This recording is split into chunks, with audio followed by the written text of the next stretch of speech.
Alright, back to it. The unusual weapons of Lone Wolf and Cub. My little bookmark there gives you an idea of how far we are. Roughly a fourth of the way, and we're hitting our fourth strange weapon. It's a dagger of a sort. It's encountered, by the way, in issue 7, The 8 Gates of Deceit. And right off the bat, when you start reading that one, you get this group of women, and they're naked. So that's in all the panels, they're naked when they're training. So that's why I have to do this close up. But yeah, the first thing you basically see in this issue is a bunch of naked women, assassins, warriors, training with daggers. Our hero and his boy show up in an abandoned town where it's very clear that something went down. Such a well-composed shot, so to speak. Anyway, some people finally show up. All women, and the one who is in the lead is clearly armed. Now, this video series, as you know, is not about rehashing the plot or going through all of it or anything. For our purposes, all we care about is that our hero and that woman end up fighting. And I'm showing the same page here, but zooming in kind of the opposite direction, if you will, to focus on the panel where we see that she has a weapon hidden behind her back. As great as the art is in Lone Wolf and Cub, there's kind of a flub here. At first, it looks like it's not hidden in the big panel on the left, but here, panel on the right, it clearly is supposed to be. It looks like a dagger or a knife. And it's got a weighted chain, a Kusari Fundo, wrapped around it. There's some more talking, quite a bit of it, but eventually she reaches back there to draw this odd little implement out. And here's where the artistic license comes into play, in my opinion.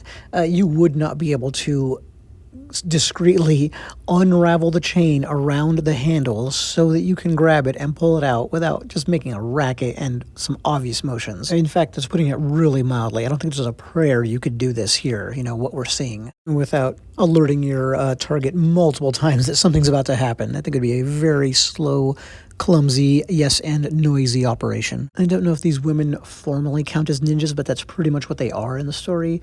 And there's this odd fascination with ninjas supposedly liking all these chain-based weapons.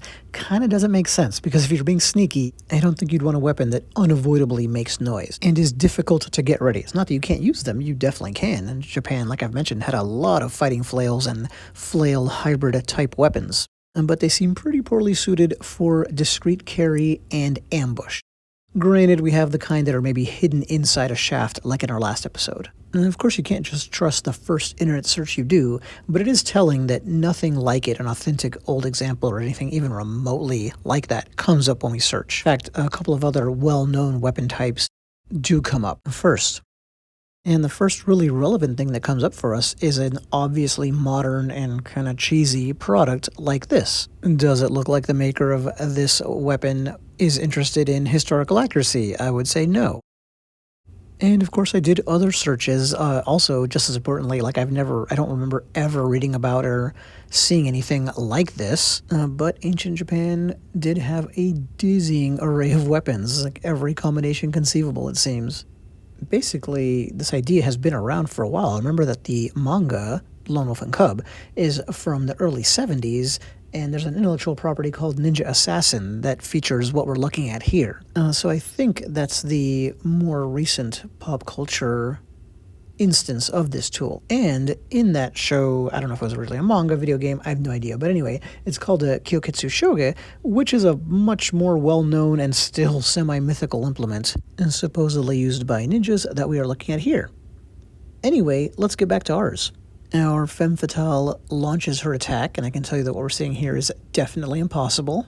And Japan did have historical techniques where you launch the end of a weighted chain straight into your opponent in a surprise move. But with this configuration here, the weapon we're seeing, no, this would not work. If you were swinging that blade around and getting the weighted end of the chain to strike at a large arc swinging motion, forgetting about all the unfurling problems I mentioned earlier, just if you did, that could kind of work, I think. The problem is the weighted chain, the Kusari Fundo, is definitely flying straight out from her directly at her opponent, as this vertical panel here makes clear.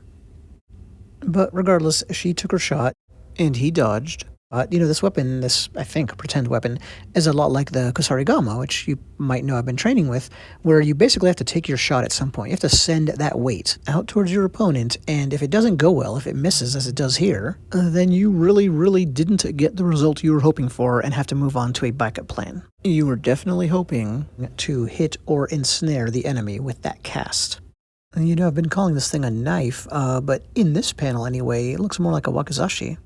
Regardless, the fight continues, and Ogama Itto emerges victorious, having fought that duel with, of course, his son strapped to his back, as you can see here. Funny enough, I'd say our hybrid weapon touches on my particular specialty, which is on the Western side, not the Eastern. Well, I'm a pretty weird martial artist, I guess. Most of my research is about the weapons of the West, obviously saps, blackjacks, slingshots, things like that, but by far most of my hands-on work is in Eastern martial arts. But anyway, a slingshot, a particularly long one, is basically what's attached to the bladed weapon in this manga, and in that Ninja Assassin, whatever it is. But if you wanted to combine those two items, either the Eastern version of a slingshot, or the Western whatever, it would actually be a pretty awesome combo, I think, if you kept them separate. These here are recreations of Sailor's Slingshots by Davidson Leather, incidentally, but one of these in one hand and a knife in the other. If you wanted two small, easily concealed and carried items that could work well together,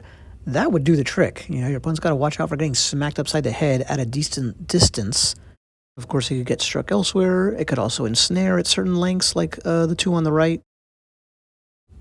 Regardless, back to the combination that we saw here. That is the fourth unusual weapon from Lone Wolf and Cub. I would say it's tied with the hidden Naginata for most fantasy-based weapon that we've seen so far in the manga. But it's kind of a hybrid fantasy tool made up of real things. Obviously, Japan had short-bladed weapons, like the wakizashi, the tanto, and it had a one-ended version of the kusari fundo. And if that's not enough, it even had a historical short-bladed flail combination weapon, Kusarigama. But I don't think they had anything like this. Could be wrong, though. If anyone has any information about something like this in feudal Japan, let me know. Thanks for watching.